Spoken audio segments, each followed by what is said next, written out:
नमस्कार, DD news में आप सभी का स्वागत है। मैं हूं ऋतु वर्मा। खबरों को विस्तार से देखें उससे पहले नजर डालेंगे अभी तक की हेडलाइंस पर। राशन वितरण प्रणाली में बड़े सुधार, कैबिनेट ने सार्थक पीडीएस योजना को दी मंजूरी। अगले 5 वर्षों में 25,530 करोड़ रुपए का प्रावधान। 81.35 करोड़ लाभार्थियों को मिलेगा सीधा लाभ। कैबिनेट में भीषण गर्मी से राहत दिलाने पर भी हुई चर्चा। भीषण गर्मी में सतर्कता ही बचाव, प्रधानमंत्री मोदी ने देशवासियों से की सावधानी बरतने की अपील। लू से बचने के लिए दिए खास सुझाव। अपनी और अपनों की करें देखभाल। तपती गर्मी में बेजुबान पशु पक्षियों का भी रखें ख्याल।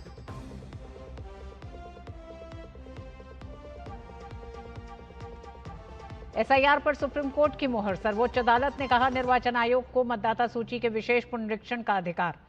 प्रक्रिया को बताया संवैधानिक। कहा, वोटर लिस्ट का अपडेट होना स्वतंत्र निष्पक्ष चुनाव की अनिवार्य शर्त।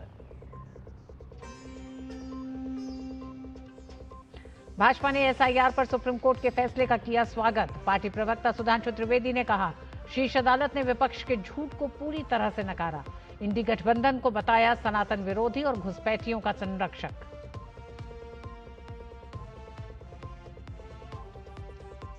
असम में ऐतिहासिक समान नागरिक संहिता विधेयक ध्वनि मत से पारित। उत्तराखंड और गुजरात के बाद यूसीसी लागू करने वाला तीसरा राज्य बनेगा असम। बहुविवाह पर प्रतिबंध, लिव इन रिलेशनशिप का पंजीकरण और जनजातीय वर्ग को बिल से मिलेगी छूट।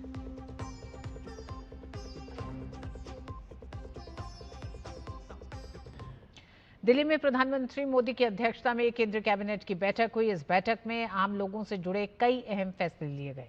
सरकार ने कहा कि 80 करोड़ लोगों को मुफ्त राशन देने की स्कीम से देश में गरीबी में कमी आई है और सामाजिक सुरक्षा मजबूत हुई है। सरकार ने अब स्मार्ट पीडीएस योजना का दूसरा चरण लागू करने का फैसला किया है। नई स्मार्ट पीडीएस योजना का लाभ देश के 81 करोड़ 35 लाख लोगों को होगा। कैबिनेट बैठक में पीडीएस में स्वचालन के साथ राशन परिवहन और हैंडलिंग सहायता योजना को मंजूरी दी गई। इसे सार्थक पीडीएस नाम दिया गया है। इस योजना में केंद्र सरकार ने 25,530 करोड़ रुपए का प्रावधान किया है। सरकार को स्मार्ट पीडीएस फेज 2 से राशन परिवहन खर्च में 280 करोड़ रुपए की बचत होगी। सार्थक पीडीएस स्कीम करीब 25,000 करोड़ का ये प्रोग्राम है। इस प्रोग्राम में 3 बड़े सुधार आज अप्रूव हुए हैं। सबसे पहला, जो राज्य सरकारों के एजेंसीज राज्य में, एक जो एफसीआई का बड़ा गोडाउन होता है, वहाँ से डिफरेंट डिस्ट्रिक्ट्स में, डिविजन्स में फेयर प्राइस शॉप तक पहुँचाने का जो कॉस्ट होती है, वो कॉस्ट बियर करने में दिक्कत आ रही थी राज्य सरकारों की, और उसके कारण एक जेन्युइन प्रॉब्लम सब जगह थी। उस प्रॉब्लम को सॉल्व करने के लिए भारत सरकार ने फैसला लिया है कि उस कॉस्ट को सपोर्ट करेंगे इस प्रोग्राम के तहत। दूसरा, जो फेयर प्राइस शॉप्स हैं, उन फेयर प्राइस शॉप्स में जो डीलर्स का रिम्यूनरेशन रखा गया था, एक लंबे टाइम से वो स्टैटिक था, उसको बढ़ाने की ज़रूरत थी, क्योंकि सब जगह से फील्ड से डिमांड आ रही थी कि फेयर प्राइस शॉप वालों को थोड़ा अधिक रिम्यूनरेशन मिलना चाहिए। तो वो भी इसमें आज फैसला लिया गया। और तीसरा फैसला लिया गया, टेक्नोलॉजी का यूज़ करके पब्लिक डिस्ट्रीब्यूशन सिस्टम को हम कैसे मॉडर्नाइज कर सकते हैं, वो फैसला इसमें लिया गया। तो ये 3 एलिमेंट्स को लेके सार्थक पीडीएस की व्यवस्था आज अप्रूव हुई है। सरकार ने स्पष्ट किया कि स्वच्छ और पारदर्शी खाद्य वितरण ही लक्ष्य है। सरकार ने स्पष्ट किया कि नया पीडीएस सिस्टम मौजूदा सिस्टम को सुधारने के साथ ही सपोर्ट करने का भी काम करेगा। सरकार का कहना है कि सार्थक पीडीएस योजना का लक्ष्य आर्टिफिशियल इंटेलिजेंस के साथ ही मशीन लर्निंग और ब्लॉकचेन जैसी उन्नत तकनीक के जरिए पीडीएस संचालन करना है। सरकार का कहना है कि नई तकनीक से पीडीएस का स्मार्ट प्रबंधन होगा। स्मार्ट पीडीएस योजना वर्ष 2031 तक जारी रहेगी। पहला निर्मल, वो है पीडीएस बेनिफिशियरीज की रजिस्ट्री। करेक्ट व्यक्ति को सुविधा मिले और गलत व्यक्ति को सुविधा न मिले, इसके लिए टेक्नोलॉजी का उपयोग करके, खासकर आज एआई का युग है, तो एआई की टेक्नोलॉजीज का यूज करके पीडीएस के बेनिफिशियरीज की एक रजिस्ट्री बनाई जाएगी। सही तरीके से बेनिफिशरीज का सिलेक्शन हो सके, तो देश में एक जो जमीनी स्तर पे पब्लिक में एक मैसेज जाता है कि सरकार का काम एक स्वच्छता के साथ हो रहा है, निर्मलता के शुचिता के साथ हो रहा है, ग्रीवेंसेस कम होती है, तो ये इसमें निर्मल में रखा जाए। देश के ज्यादातर इलाकों में भीषण गर्मी पड़ रही है और गर्मी से लोगों को राहत दिलाने पर भी कैबिनेट मीटिंग में चर्चा हुई। हर मंत्रालय क्या एक्शन ले सकता है, इस पर चर्चा हुई। स्वास्थ्य मंत्रालय और जल मंत्रालय को बाकी विभागों के साथ मिलकर समस्याओं का समाधान करने के लिए कहा गया। जिस तरह से आज आप सबने एक सीरीज ऑफ ट्वीट्स माननीय प्रधानमंत्री जी का जो राष्ट्र के प्रति आह्वान है वो देखा होगा आप सबने, उसी आह्वान के तहत सभी से अपने अपने मंत्रालय में क्या एक्शन ले सकते हैं, हर एक मंत्रालय हर एक डिपार्टमेंट क्या एक्शन ले सकते हैं हीट वेव से अपने भारत के नागरिकों को सुविधा पहुंचाने की, सुरक्षा करने की क्या स्टेप्स लिए जा सकते हैं, विशेषकर हेल्थ मिनिस्ट्री में, वाटर रिसोर्सेज में, इन सब में किस तरह की सुविधाएं की जा सकती है, उसके ऊपर भी आज चर्चा हुई। और माननीय प्रधानमंत्री जी ने बहुत स्पष्ट कहा कि इस तरह की जो बड़ी समस्याएं होती है उसको हमको होल ऑफ द नेशन की भावना से करना चाहिए। होल ऑफ द नेशन में सरकार भी आती है, केंद्र की सरकार, राज्य की सरकार, विभिन्न डिपार्टमेंट, प्राइवेट सेक्टर और नागरिक भी सभी उसमें जुड़ते हैं। हम सब मिलकर इस तरह की समस्याओं का समाधान करें, ऐसा प्रधानमंत्री जी ने कैबिनेट में आह्वान किया। भीषण गर्मी और लू की चपेट में पूरा उत्तर, मध्य और पश्चिम भारत आ गया है। राजधानी दिल्ली समेत कई राज्यों में पारा लगातार नए रिकॉर्ड बना रहा है। मौसम विभाग ने कई इलाकों में हीट वेव का अलर्ट जारी किया है। वहीं प्रधानमंत्री नरेंद्र मोदी ने भी लोगों से सावधानी बरतने और ज्यादा से ज्यादा हाइड्रेटेड रहने की अपील की है। बढ़ती गर्मी के बीच सरकारें अलर्ट मोड पे हैं। देखिए हमारी एक खास रिपोर्ट। देश इस वक्त प्रचंड गर्मी की मार झेल रहा है। आसमान से आग बरस रही है और जमीन तप रही है। उत्तर भारत से लेकर मध्य और पश्चिम भारत तक सूरज आग उगल रहा है। दिल्ली, यूपी, राजस्थान और महाराष्ट्र, तेलंगाना समेत कई राज्यों में लू ने लोगों का जीना मुहाल कर दिया है।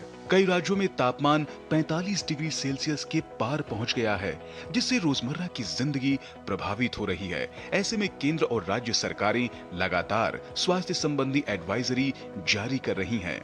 हालात की गंभीरता को देखते हुए प्रधानमंत्री नरेंद्र मोदी ने भी देशवासियों से सतर्क रहने की अपील की है। पीएम ने अपने सोशल मीडिया प्लेटफॉर्म एक्स पर गर्मी से बचाव के उपाय और प्रियजनों के साथ साथ पशु पक्षियों का खास ख्याल रखने की सलाह देते हुए लिखा कि देश के अलग अलग हिस्सों में तापमान लगातार बढ़ रहा है और इसके साथ ही दैनिक जीवन में गर्मी से होने वाली कई कठिनाइयां भी बढ़ रही हैं। कृपया स्वयं को हाइड्रेट रखें, घर से बाहर निकलते समय पानी साथ रखें। ऐसे मौसम में आपकी संवेदनशीलता भी बहुत बड़ा सहारा बन जाती है। यदि संभव हो तो किसी प्यासे व्यक्ति को एक गिलास पानी अवश्य दें। मैं ऐसे लोगों की सराहना भी करूंगा जो अपने घरों के और दुकानों के बाहर मटके में जल रखते हैं ताकि कोई भी उनसे पानी पी सके।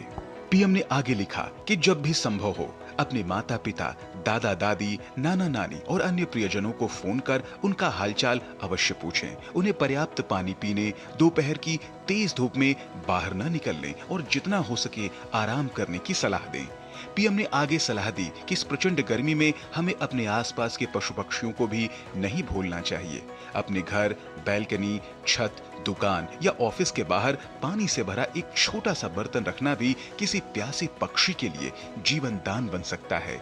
आइए इन कठिन दिनों में पूरी संवेदनशीलता और करुणा के साथ एक दूसरे का ध्यान रखें। वहीं मौसम विभाग ने दिल्ली के कुछ हिस्सों में लू चलने का येलो अलर्ट जारी किया है। दिल्ली में अधिकतम तापमान 43 से 45 डिग्री सेल्सियस के बीच रहने की संभावना है। विभाग ने आज महाराष्ट्र के अमरावती, वर्धा और चंद्रपुर जिलों के लिए लू का रेड अलर्ट जारी किया है।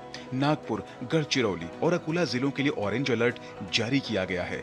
नागपुर में कल 45 डिग्री सेल्सियस तक तापमान दर्ज किया गया। वहीं अगले 2 से 3 दिनों तक हरियाणा, चंडीगढ़, पंजाब, राजस्थान, छत्तीसगढ़, तटीय आंध्र प्रदेश, हिमाचल प्रदेश, जम्मू और कश्मीर, लद्दाख, झारखंड, ओडिशा, तेलंगाना और उत्तराखंड में भी भीषण गर्मी की आशंका है। इस भीषण गर्मी में बचाव ही उपाय है। लोग सावधानी बरतें, क्योंकि थोड़ी सी लापरवाही भी सेहत पर भारी पड़ सकती है। Bureau report, DD news. और बुलेटिन में वक्त एक छोटे से ब्रेक का।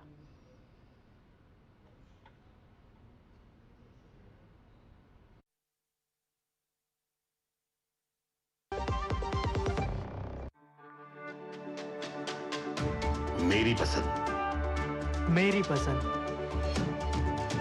मेरी पसंद, मेरी पसंद,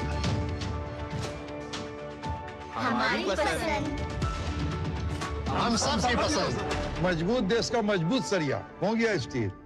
अकाउंट ब्लॉक मत कीजिए, मैं अभी ओटीपी देता हूँ। शंकर थोड़ा ध्यान से। सर आप थोड़ा ध्यान से। बैंक कभी ओटीपी, पिन या आपकी पर्सनल जानकारी नहीं मांगता। ये फ्रॉड है, फ्रॉड। आरबीआई कहता है ओटीपी या पिन के लिए कॉल या मैसेज आए तो थोड़ा ध्यान से।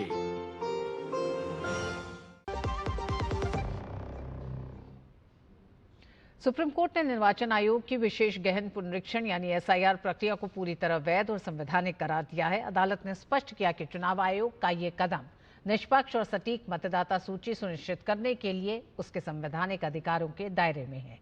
कोर्ट ने अपने फैसले में बड़ी राहत देते हुए कहा कि एसआईआर के जरिए आयोग किसी की नागरिकता तय नहीं कर रहा, बल्कि ये केवल वोटर लिस्ट में पात्रता की जांच की प्रक्रिया है। सुप्रीम कोर्ट ने यह भी साफ किया कि यदि किसी का नाम वोटर लिस्ट से हटाया जाता है तो इसका मतलब ये बिल्कुल नहीं है कि उसकी नागरिकता खत्म हो गई है। नागरिकता का अंतिम फैसला केवल केंद्र सरकार की सक्षम अथॉरिटी ही कर सकती है। सबसे महत्वपूर्ण निर्देश देते हुए कोर्ट ने कहा कि जिन लोगों के नाम नागरिकता के संदेह में हटाए गए हैं, उनके मामलों को चुनाव आयोग 4 हफ्तों के भीतर सक्षम अथॉरिटी को भेजेगा। यदि वह अथॉरिटी व्यक्ति को भारतीय नागरिक मानती है तो उनका नाम वापस वोटर लिस्ट में जोड़ दिया जाएगा। कोर्ट ने यह भी स्पष्ट किया कि यदि किसी का नाम गलती से काटा गया है तो वो कानूनी अदालत में अंतिम अपील करने के लिए पूरी तरह स्वतंत्र है। ये फैसला पारदर्शी और निष्पक्ष चुनाव की दिशा में एक बड़ा कदम माना जा रहा है। भारतीय जनता पार्टी ने विशेष गहन पुनरीक्षण यानी एसआईआर को लेकर सुप्रीम कोर्ट की टिप्पणी का स्वागत किया है। बीजेपी प्रवक्ता सुधांशु त्रिवेदी ने कहा कि न्यायालय ने स्पष्ट किया है कि एसआईआर का उद्देश्य स्वतंत्र और निष्पक्ष चुनाव सुनिश्चित कराना है, जो संविधान की मूल भावना से सीधे जुड़ा हुआ है। उन्होंने कहा कि भाजपा चुनावी प्रक्रिया की पारदर्शिता और संवैधानिक संस्थाओं के सम्मान के लिए प्रतिबद्ध है। न्यायालय ने और भी आगे स्पष्ट रूप से कहा है कि एसआईआर के माध्यम से जिस उद्देश्य को प्राप्त करने की कोशिश की जा रही थी, उसका स्वतंत्र और निष्पक्ष चुनाव सुनिश्चित करने के संवैधानिक लक्ष्य के साथ सीधा संबंध है। इसका मतलब फ्री एंड फेयर इलेक्शंस को इंश्योर करने के लिए it was very much required. BJP प्रवक्ता सुधांशु त्रिवेदी ने कहा कि सर्वोच्च न्यायालय ने एसआईआर प्रक्रिया को पूरी तरह संविधान सम्मत माना है। बीजेपी प्रवक्ता ने आगे कहा कि विपक्ष, खासकर कांग्रेस, इस मुद्दे पर राजनीतिक भ्रम फैलाने की कोशिश कर रही थी, लेकिन अब उसे संवैधानिक स्तर पर भी पराजय का सामना करना पड़ा है। सर्वोच्च न्यायालय ने एसआईआर स्पेशल इंटेंसिव रिवीजन यानी विशेष गहन पुनरीक्षण की प्रक्रिया को पूर्णतः संविधान सम्मत सिद्ध कर दिया है, स्वीकार कर दिया है। मुझे लगता है कि राजनीतिक पराजय के बाद और देश में अराजकता अव्यवस्था उत्पन्न करने की नैतिक पराजय के बाद अब यह विपक्ष और विशेषकर कांग्रेस पार्टी की संवैधानिक धरातल पर भी यह पराजय हुई है। असम विधानसभा ने मैराथन बहस और विपक्ष के भारी विरोध के बीच समान नागरिक संहिता यानी यूसीसी विधेयक को पारित कर दिया है। इसके साथ ही असम, उत्तराखंड और गुजरात के बाद यूसीसी लागू करने की दिशा में कदम बढ़ाने वाला देश का तीसरा राज्य बन गया है। मुख्यमंत्री डॉक्टर हिमंता बिस्वा शर्मा ने इस फैसले को महिलाओं के सम्मान, सामाजिक सुधार और आधुनिक कानून व्यवस्था की दिशा में ऐतिहासिक कदम बताया। सदन में चर्चा के दौरान उन्होंने कहा कि किसी भी परिस्थिति में महिलाओं की गरिमा से समझौता नहीं किया जा सकता। नए कानून के तहत अब राज्य में बहुविवाह यानी पॉलीगैमी पूरी तरह प्रतिबंधित होगा। नियम तोड़ने पर अधिकतम 7 साल तक की जेल का प्रावधान किया गया है। सरकार का कहना है कि यह फैसला महिलाओं को सामाजिक और कानूनी सुरक्षा देने के उद्देश्य से लिया गया है। इसके अलावा असम में अब लिव इन रिलेशनशिप में रहने वाले जोड़ों के लिए रजिस्ट्रेशन अनिवार्य है। अगर कोई जोड़ा पंजीकरण नहीं कराता है तो उसे 3 महीने तक की जेल हो सकती है। विधेयक में शादी, तलाक, भरण पोषण और संपत्ति के उत्तराधिकार जैसे मामलों में धर्म से ऊपर उठकर समान कानून लागू करने की बात कही गई है। हालांकि राज्य के अनुसूचित जनजाति यानी एसटी समुदाय को इस कानून के दायरे से बाहर रखा गया है ताकि उनके पारंपरिक रीति रिवाज और सांस्कृतिक पहचान सुरक्षित रह सके। Today, I am very happy to inform you that Assam Assembly has adopted Uniform Civil Code 2026. Assam will be the third state after Uttarakhand and Gujarat to adopt Uniform Civil Code. Adoption of Uniform Civil Code was one of our commitment in our election manifesto. We are very happy and delighted that in the first session of Assam Assembly, immediately after the election, we could adopt this historic bill. खबर घुसपैठियों पर सख्ती की। शुभेंदु सरकार ने घुसपैठियों को प्रदेश से बाहर करने की कवायद शुरू कर दी है। पश्चिम बंगाल के हाकिमपुर सीमा पर मौजूद बांग्लादेशी नागरिकों को होल्डिंग सेंटर ले जाया गया है। तिनतुलिया के पथेर साथी होल्डिंग सेंटर में घुसपैठियों को रखा गया है। आपको बता दें कि इन दिनों डिटेक्ट, डिलीट और डिपोर्ट की नीति अपनाते हुए घुसपैठियों की पहचान की जा रही है, जिसमें सीमा पार से आकर भारत में रह रहे अवैध प्रवासियों में हड़कंप मचा है। मंगलवार को उत्तरी 24 परगना के हकीमपुर सीमा क्षेत्र के पास लोग एक बार फिर जमा हो गए थे जो बांग्लादेश लौटना चाहते थे, लेकिन अब इन्हें हाकिमपुर से होल्डिंग सेंटर ले जाया गया है। वहीं पूरे राज्य में अब तक चिन्हित किए गए बांग्लादेशी घुसपैठियों की संख्या 2000 तक पहुंच चुकी है। इस स्थिति को देखते हुए प्रशासन 23 जिलों में तेजी से होल्डिंग सेंटर बनाने पर जोर दे रहा है। होल्डिंग सेंटर में रखे गए बांग्लादेशियों पर कड़ी निगरानी भी रखने के निर्देश दिए गए हैं ताकि घुसपैठिए किसी भी तरह की अप्रिय घटना को अंजाम न दे पाएं। साथ ही पकड़े गए बांग्लादेशियों को जल्द से जल्द बांग्लादेश वापस भेजने पर भी राज्य सचिवालय जोर दे रहा है। चलिए अब आपको दिखाते हैं डीडी न्यूज संवाददाता सौरभ दत्ता की खास रिपोर्ट। सौरभ खुद ग्राउंड जीरो पर पहुंचे और पथेर साथी होल्डिंग सेंटर का जायजा लिया। बंगाल में और एक होल्डिंग सेंटर एक्टिवेट हो गया। मुर्शिदाबाद, मालदा के बाद हाकिमपुर के तेतुलिया पथेर साथी होल्डिंग सेंटर। अभी बंगाल में जितने घुसपैठिया हैं उनको यहाँ पर रखा जा रहा है और यहाँ पर देख सकते हैं कि हाकिमपुर में जो सारे भारत से जो लोग आ रहे हैं, डिटेक्ट, डिलीट और डिपोर्ट चालू होने के बाद वो लोग यहाँ पर उनको रखा जा रहा है। एक ऐसे ही एक हॉल है जहाँ पर पुरुषों को रखा गया है और दूसरे हॉल में महिलाओं को रखा गया है। यहाँ के जो आधिकारिक है वो कह रहे हैं कि 100 से भी ज़्यादा अब तक इस जो होल्डिंग सेंटर है, ये होल्डिंग सेंटर में उनको लाया गया है।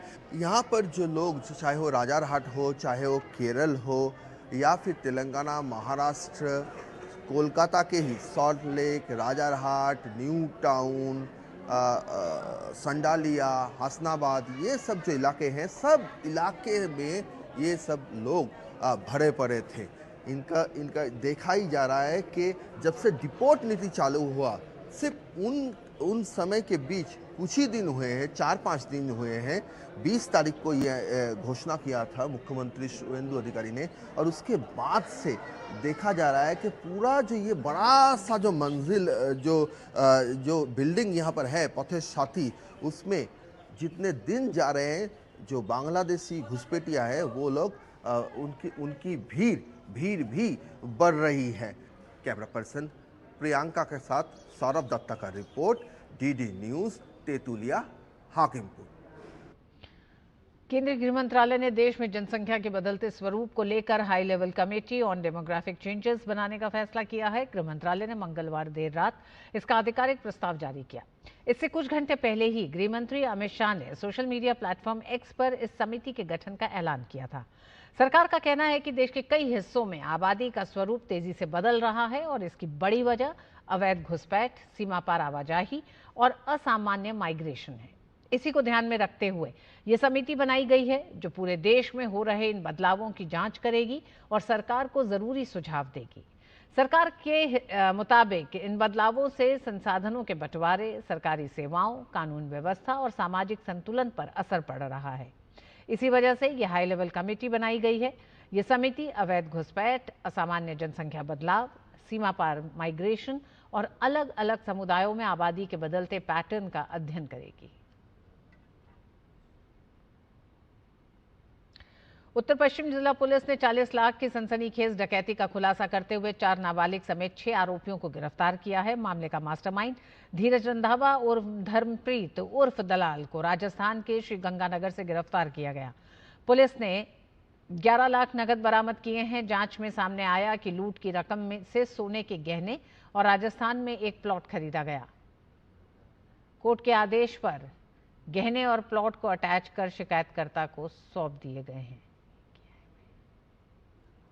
17 जुलाई को जो है इन्होंने कंप्लेनेंट का पीछा किया चांदनी चौक से लेकर कोहाट मेट्रो स्टेशन तक। जब उसने पेमेंट कलेक्ट कर ली, इसने अपने साथियों को फ़ोन पे बताया कि इस तरह से काम करना है अब, और इसको ओवर पावर किया कन्हैया नगर मेट्रो स्टेशन के पास। वहाँ से इसके बैग छीन के ले गए। 2 बैग इसके पास थे। इन्वेस्टिगेशन में जो है तफ्तीश में आया, ह्यूमन इंटेलिजेंस के बेस पे काम किया और ये 6 के 6 को पकड़ा हमने। बाद में 4 माइनर निकले और 2 एडल्ट। जो धर्मवीर अलियास दलाल ने जो है कैश दिया था इनको सबको, जो क्राइम प्रोसीड था वो ज्वेलरी इसने खुद खरीदी थी। काफ़ी सारी ज्वेलरी जो है वो हमने अटैच कराई और एक प्लॉट भी खरीदा था इसने राजस्थान बीकानेर में, वो प्लॉट भी अटैच कराया। और जम्मू कश्मीर के राजौरी के एक छोटे से गांव से निकलकर एशियन बॉक्सिंग चैंपियनशिप में देश का नाम रोशन करने वाले मोहम्मद यासिर आज लाखों युवाओं के लिए प्रेरणा बन गए हैं। उज़्बेकिस्तान में आयोजित अंडर 15 एशियन बॉक्सिंग चैंपियनशिप में गोल्ड मेडल जीतने वाले यासिर का सफर संघर्षों से भरा रहा। देखिए हमारे संवाददाता तापस भट्टाचार्य के साथ यासिर से खास बातचीत। यासिर, सबसे पहले तो ये बताइए कि ये जो टूर्नामेंट आपने जीता था, ये एशियन बॉक्सिंग चैंपियनशिप का अंडर 15 टूर्नामेंट था, मुश्किल था और सबसे बड़ी बात है कि वो ऐसी देश है जहाँ पे उन्हीं के लोगों को हरा के गोल्ड मेडल जीतना इतना आसान नहीं होता है। सर, इस मेडल के लिए सर मैंने दिन रात एक मेहनत की थी और सर मेरी मम्मा भी खुद भी लोगों के घर काम करते रहे और मुझे देखा नहीं जाता मेरी मम्मा जब लोगों के घर काम करते हैं।